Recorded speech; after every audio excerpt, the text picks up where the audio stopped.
5 दिनों तक चलने वाले दीपावली के महापर्व में धनतेरस का त्योहार सबसे पहले दिन मनाया जाता है और हिंदू पौराणिक मान्यता के अनुसार धनतेरस की तिथि पर भगवान धन्वंतरी का जन्म हुआ था। भगवान धन्वंतरी को आयुर्वेद और अच्छी सेहत के देवता के रूप में पूजा जाता है। दिवाली पर धनतेरस के दिन भगवान धन्वंतरी की पूजा करने से जीवन में सुख, समृद्धि, ऐश्वर्य और अच्छी सेहत का आशीर्वाद प्राप्त होता है। साथ ही इस दिन खरीदारी करना भी बहुत शुभ माना जाता है।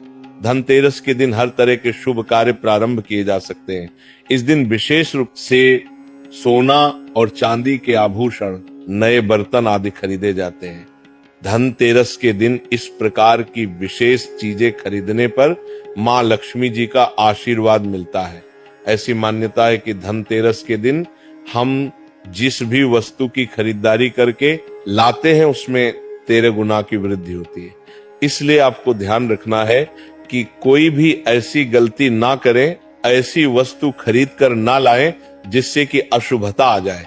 तो धनतेरस के दिन ये चीज कौन सी है, खासकर हम आज के प्रवचन में आपको बताएंगे कि आपको इन 13 विशेष चीजों में से आपको कुछ ना कुछ वस्तुएं खरीदनी ही चाहिए।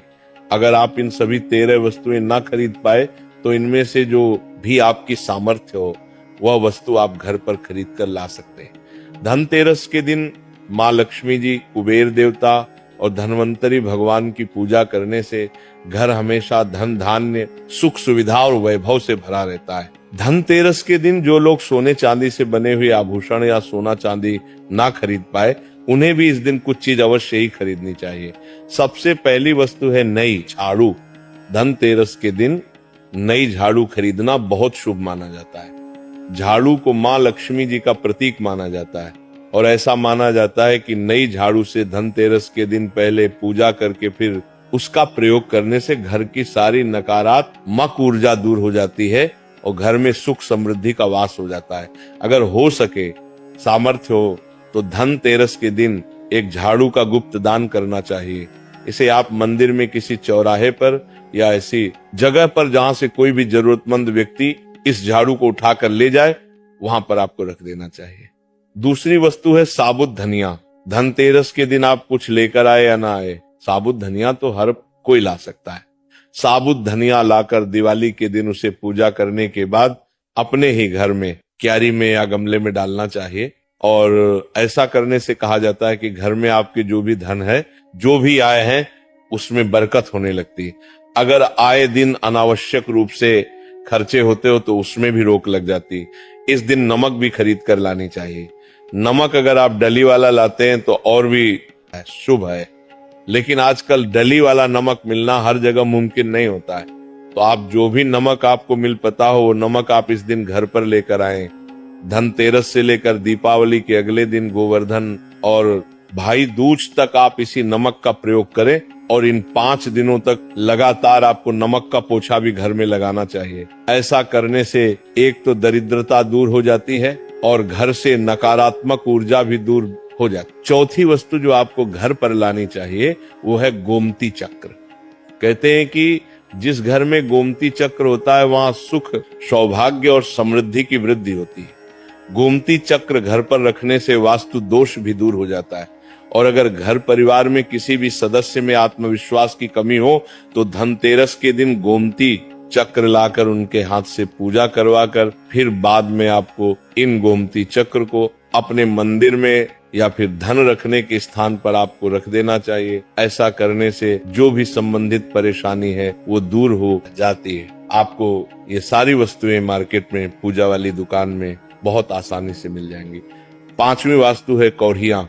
कौड़ियां आपको सफेद, भूरी, पीली चितकबरी मिल जाएंगी, लेकिन आपको 2 कौड़ी लानी है। वो या तो सफेद लेकर आए या फिर पीले रंग की कौड़ियां लेकर आए। कहते हैं जिस घर में कौड़ियां होती है वहां पर महालक्ष्मी जी हमेशा वास करती है। कौड़ियां माँ लक्ष्मी जी को आकर्षित करती है, इसलिए आज के दिन आप 5, 7, 11 या 13 कौड़ियां लाकर आप चाहें तो धनतेरस की शाम को या फिर दीपावली की रात को इनकी पूजा करके रोली, अक्षत, कुमकुम अर्पित करके फिर एक लाल कपड़े में बांधकर आपको अपने घर में जहां पर भी आप धन रखते हैं वहां रख देना चाहिए। हर साल आप इन्हीं पुरानी कौड़ियों की पूजा कर सकते हैं।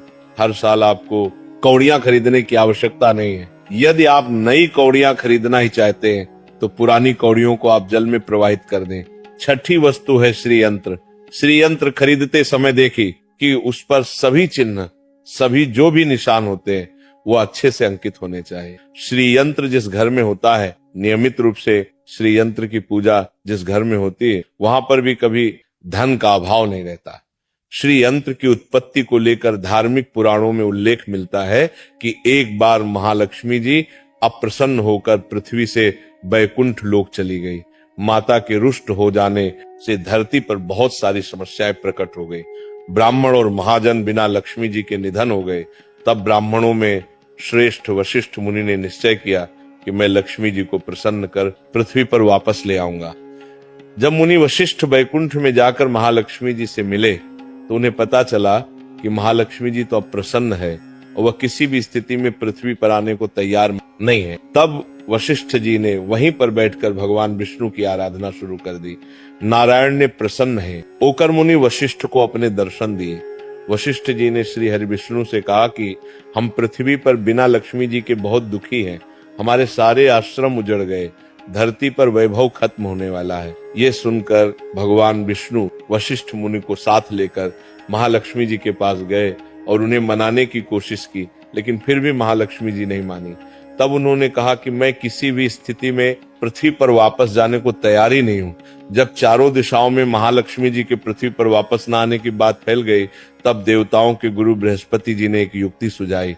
उन्होंने कहा कि अब श्री यंत्र साधना ही एकमात्र उपाय बचा है जिसे महालक्ष्मी जी को धरती पर आना ही पड़ेगा। गुरु बृहस्पति जी के निर्देशों से श्री हरि ने धातु पर श्री यंत्र का निर्माण किया और उसे मंत्र सिद्ध प्राण प्रतिष्ठा युक्त करते हुए दीपावली के 2 दिन पूर्व धन त्रयोदशी को श्री यंत्र पर स्थापित करके विधि विधान से उसका पूजन किया।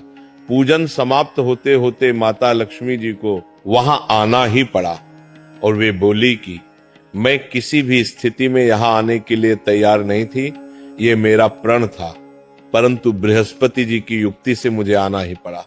श्री यंत्र मेरा आधार है और इसी में मेरी आत्मा भी बसती है। यही कारण है कि धनतेरस के दिन श्री यंत्र खरीदना चाहिए और अपने घर में स्थापित करना चाहिए। 7वीं वस्तु है 7मुखी रुद्राक्ष की माला या फिर 7मुखी रुद्राक्ष। अगर आप धनतेरस के दिन 7मुखी रुद्राक्ष को घर पर लाते हैं और फिर उसकी विधि विधान से पूजा करते हैं या भगवान शिव की पूजा में आप इस रुद्राक्ष को प्रयोग करते हैं, किसी भी मंत्र का जाप करते हैं, तो उससे भी आपके घर में कभी परेशानी नहीं आती। किसी प्रकार का कोई अकाल मृत्यु का भय नहीं रहता, क्योंकि दीपावली दीपों का त्योहार होता है और इस दिन अपने घर में सामर्थ्य के अनुसार दीपक जलाए जाते हैं। धनतेरस के दिन भी दीप जलाने चाहिए। अगर आप चाहते हैं आपके घर में साक्षात महालक्ष्मी जी का वास सदा बना रहे, पूरे वर्ष भर आपके घर में धन की कोई कमी ना रहे, आपको कभी कर्ज लेने की नौबत ना आए, तो ऐसे में धनतेरस की शाम को आप 13 दीपक घर के अंदर और 13 दीपक घर के बाहर जलाएं। ऐसा करने से भी मां लक्ष्मी जी का आशीर्वाद प्राप्त होता है। और धनतेरस के दिन 8वीं जो वस्तु है वह आपको मिट्टी के दीपक जरूर खरीद कर लाने चाहिए। मिट्टी के दीपक आप अपने सामर्थ्य के अनुसार खरीद कर लाने चाहिए। अगर हो सके तो किसी जरूरतमंद को, जहां पर धन का भाव हो, ऐसे घर में आप मिट्टी के दीपक का तेल सहित और बाती सहित रुई सहित दान भी कर सकते हैं। नवी वस्तु जो आपको खरीद कर लानी चाहिए वो है लक्ष्मी जी और गणेश जी की मूर्ति। वैसे तो मिट्टी की मूर्ति ही घर पर लाना शुभ होता है।